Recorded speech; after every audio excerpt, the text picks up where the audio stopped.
Қандай екен.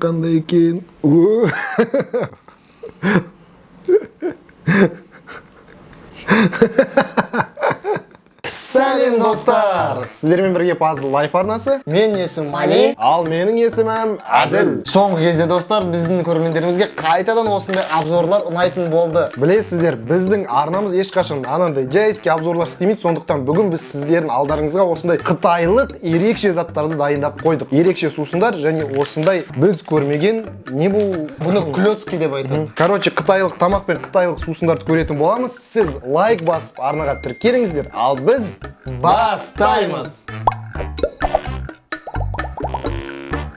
Алдарыңызда ерекше қытайлық заттар тұр, бірақ біз осындай кореялық заттарды дайындап қойдық. Бұл жерде ерекше кореялық рамендар. Сондықтан осы видеоны көріп біткеннен кейін міндетті түрде біздің ITube арнамызға өтіп, осы жаңа видеоны қарап кетіңіз. Тура осы видео біткеннен кейін ITube арнасына көшесіз и осы видеоны көресіз. Ішінде таза ет бар рамен, достар, ойландыршы, таза ет. ITube'тағы арнаға өтіңіз және қарап кетіңіздер. Енді бізде бүгін не бар? Бізде осында 5 сусын бар. Негізі 6 сусын болу керек болатын, бірақ біреуін мен шыдамай өліп ішіп қойдым. Негізі соны бекер іштім бар ғой. Түнде ананы ішкен кезде, мен просто машинада болдым. Қасымда ешкім болған жоқ, бір магазин болған жоқ, дым ішетін болған жоқ, шөлдеп кеттім де. Именно сондай өліп шөлдеп тұрған кезде ішу керек та ананы. Ішіп алдым да құсық қоя жасадым бар ғой. Ананың ішінде корица ма, бұрыш па, бір бәлелер бар ғой, ё-ма. Короче, құстым ғой мен, тура сол жерде құстым мен. Менің ойымша енді мыналар ондай болмау керек, менің ойымша енді. Бірақ достар, ескерту ретінде айтып кетейін, мында барлығы енді қытайлық емес. Қазір кейбіреулер байқап қалған шығар, мынау бір какой-то арабский. Просто қосып салдық оны. Мынау арабский, а мынау какой-то бір корейский. Не дегенмен достар, мында бүгінгі видеоның бас кейіпкері менің ойымша осы клёцкий. Оны соңында дайындаймыз. Қазір мыналардың дәмдерін көрейік. Алдымен дайындап көрейік. Дайындап қойып. Жеп отырып, осылардың дәмін көреміз. Давай, күшті. Енді достар, мен қазір Google переводчикқа кірем. Мына жерде не дейді? Удалите упаковочный пакет, положите дзунзы в кастрюлю. Вода должна залить дзунзы и кипятить 7-9 минут перед едой. Мынау екінші дайындайтын әдісі. Так, көрейік. Снимите упаковочный пакет, положите пельмени в кастрюлю и запарьте в течение 80 минут. Мынау екінші әдісі. Мынау үшінші әдісі. Микроволновкада қойдым. Снимите упаковочный пакет, смочите поверхность водой, поместите в емкость для микроволновки. Добавьте в емкость немного воды, прогрейте на среднем 8. Короче, бізде мына жерде осындай бір рисовый клёцкий дейді. Соны біз, получается, кипятокта 7-10 минут дайындау керек. Сонда клёцкий деген ол пельмен сияқты ма? Не көрермендерге көрсетейік, осындай. Пельмен емес, жабысқақ күріш. Ішінде какой-то соустары болуы мүмкін, Ашып көрейік. Ішінде не бар бізде? Ибай, Уқты. болды. Түк жоқ ішінде. Мен мынандайды китайский киноларда көргем. Ана Джеки Чанның жүреді. Қараңыздар, осындай қытайский кинолардағы сияқты штучкалар, бірақ мен еще японский киноларда мынандайды көргем. Келесі обзордан раменді бүгінгі қосу керек пе? Жоқ.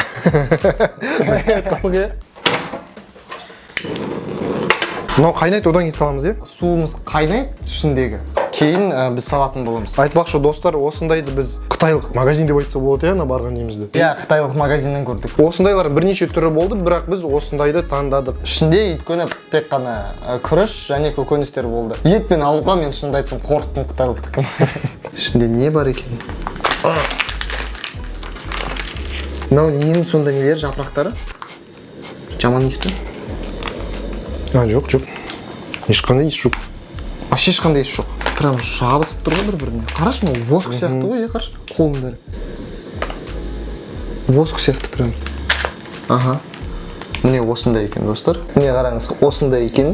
Ішіндегі треугольниктер клёцкий деген. Сонда мынаны біз ішіне саламыз. 7-8 минут қайнайды. Потом шығарған кезде мынаны кесеміз, Кесеміз бе или жей береміз бе? Жоқ, мынамен бірге жемейсің бе? Жапырағымен бірге жейсің? Жоқ па? Жоқ, жындысың ба? Енді сен жапырақпен жеп көр. Мен былай как обычно жейін, Ешқандай иіс жоқ. Суымыз қайнап атқанша біз напитоктерімізді дәмін көрейік. Осторожно, спанч-боб.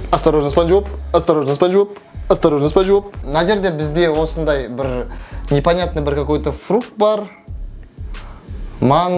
Мангау, сур, соп, джуз, дринк дейді. Короче, білмеймін не бұл екен. Мынау бір корейский, бір какой-то энергетик па, бір бәле білмеймін. Мынау қытайлық. Қытайлық колаға ұқсайды бір қараған кезде. Ботаникалық шөп шайы дейді. Энергетик, в общем. Мен оққан кезде орысша переводына энергетик деп тұрды. Да? Иә. Қытайлық энергетик. Және мында достар Қытайский Red Bull. мен ондайды көрмеппін. Міне қараңызшы.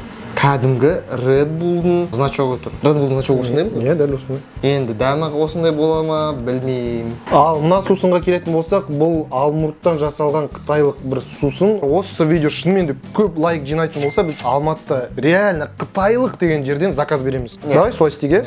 Сондықтан осы видео көптеген лайк жинаңыздар, ал біз осыларды ше берейік.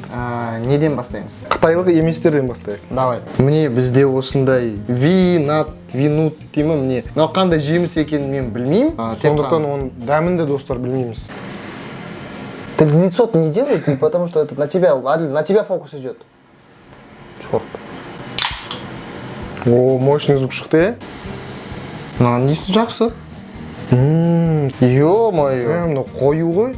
Қою ғой прямо. Ну-ка енді анаған құйып көр. Бір түрлі екен. Ананда алояның іші болады ғой.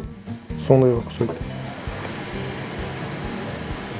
Міне, короче, винат дейді осындай көрейік. Так. Бізде мына жерде Қайна кетті оны. Мынаны астын қалай ақындатамын мен. Так. Моментально суды қайнатып жіберді ғой мынау. ал енді мына қытайлық штучкаларды салайық ана жерге. Ал піссін. 1 2 3. Міне осы дайындалып жатыр. Суына жапырақтардан какой-то бір сарғыш па, кішкене жасылдау болып кетті ме, білмеймін. Сыртындағы воск қой дейміз сол, иә. Енді бізде 7 минут. 10 минут дейікші. Давай, оны до конца. До конца. Ал біз наның дәмін көрейік.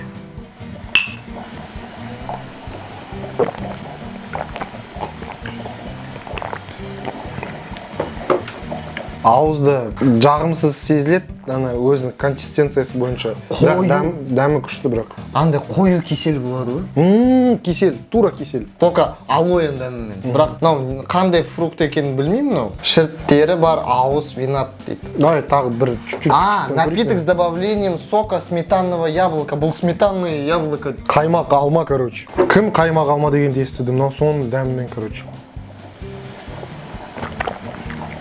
Дәмі прикольный, е? Бірақ енді қаймақ алма дегеннен сен сразу какой-то бір алманың дәмін сезе бір дәмді болып қалды сразу. Қандай баға қоямыз?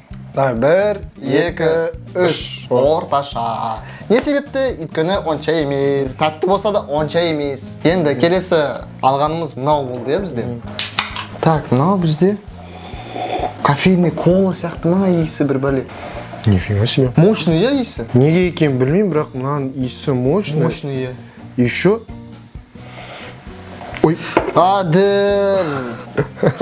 Кешір. Сен үшін еще линзам кетіп қалды. Әкеш көрсетейінші. Не мынау? Үстінің бәріне төгіп тсап.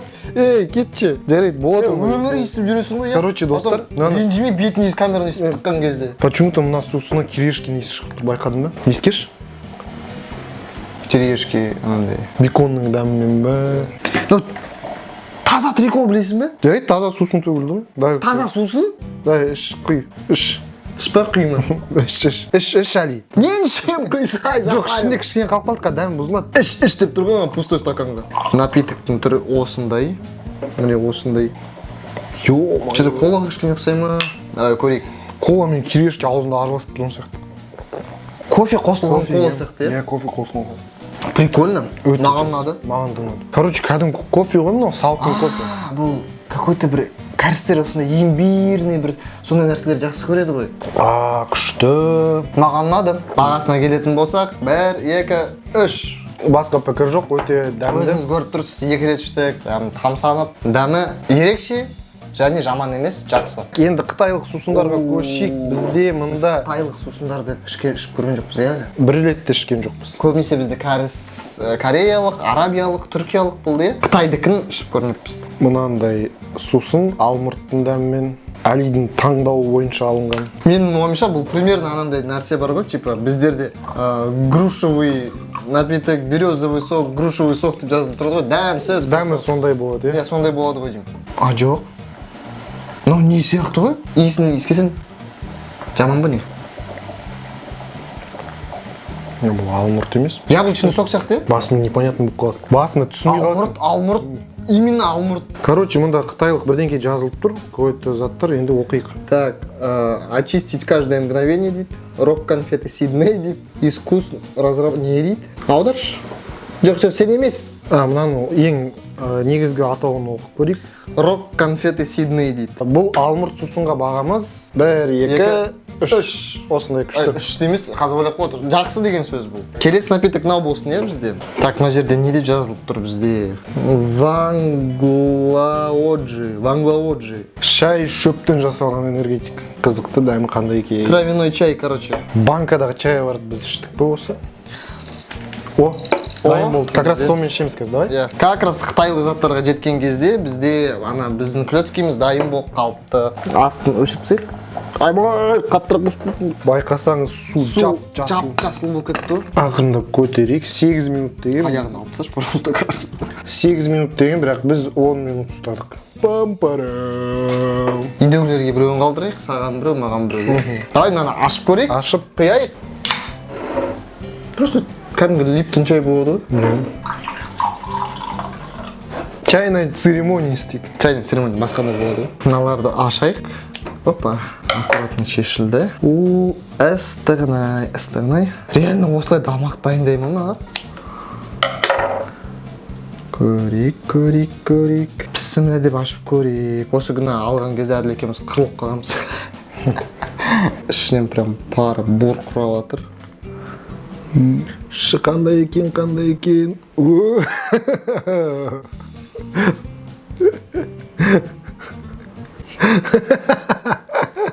Баттайын осы деді, жабысқа деді, езіліп тұрған бірдеңкені. Ровно 10 минут ұстадық біз, айтып тұрғандай. Қайнаған суда. Мынандай міне бір жапырақ болсын. Кәдімгі цельный жапырақ екен, е? Екеу жейін деп жатсың ба? Сен екеу жей аласың ба? Екеуміз біреуін жейміз деп ойлап тұрсың ба? Иә. Қардашы, мен осындай жапырақ. Үлкен. Иісі күшті мынаның. Сезіп тұрған жоқпын. Кішкентайын осындай алайын. Датауы езілген ғой мынау. Мен кішкене үлкендеу кусочегін алайын. Кашалар болады ғой, коробкадағы, сондайдың исіне құсап тұр. Ал көрейік.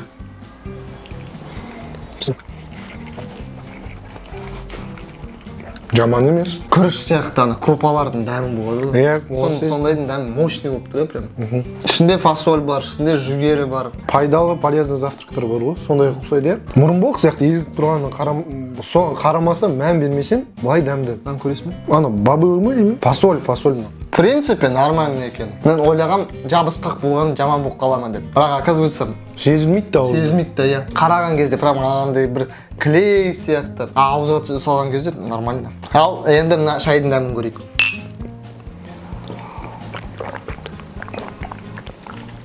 Чай. Индийский чай, грузинский чай. Чай. Кішкене тәтті дәмі бар. Қант қосылған қара шай. Супер ерекшелігі жоқ. Так, бағасын қалай қоямыз? Давай мына клёцкиға бағасын қояйық. Давай алдымен жеп тастайық. Алсашы үлкенірек. Саған десін. До конца жеп. Ой.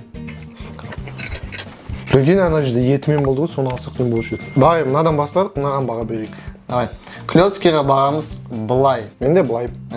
Шайдың дәмін давай 1, 2, 3. Осылай. Не себептен? Өйткені кәдімгі үйдегі қантпен қосылған қара шай сияқты. Негізі мынандай сыртына, мынандай иероглифтарға қарамасақ, мынандай жапырақтармен оралып суға салуына қарамастан, бұл кәдімгі үйдегі тамақ. Менің ойымша, қытайлар сондай максимально простой, максимально полезный тамақтарды сөйтіп істейді. Өйткені оларда адам көп, жұмыс көп істеу керек. Сол себептен сөйтеді. Менің ойымша. Иә, мен де сол оймен келсем. Бізде сонымен Али соңғы қытайлық напиток қалды. Қарашы, сырты да ерекше, баночканың. Иә, біздің Red Bull'дарға ұқсамайды екен. Мына жерде осылай Red Bull деп жазылып тұр. Басқандай жазулар бәрі қытайша. Аудармасақ та болады ғой деймін. Иә, Red Bull қанаттандырады деген сияқты. Рекламалары сол сияқты ғой, короче. Осындай тегін реклама жасап жесек Red Bull. Мынаны қалай ашып жатыр? Опа. Мына жер кішкене ашылды, сразу ауа кірді ішіне. Енді тартасың. Енді тартам, иә? Прикол. Ішінде де қытайлық жазулар бар, қара. Міне. Кәдімгі Red Bull. Иә. Түсі де сол ғой деймін. Түсі жоқ, біздің Red Bull'дың түсі басқандай кішкене. Давай дамы көрейік.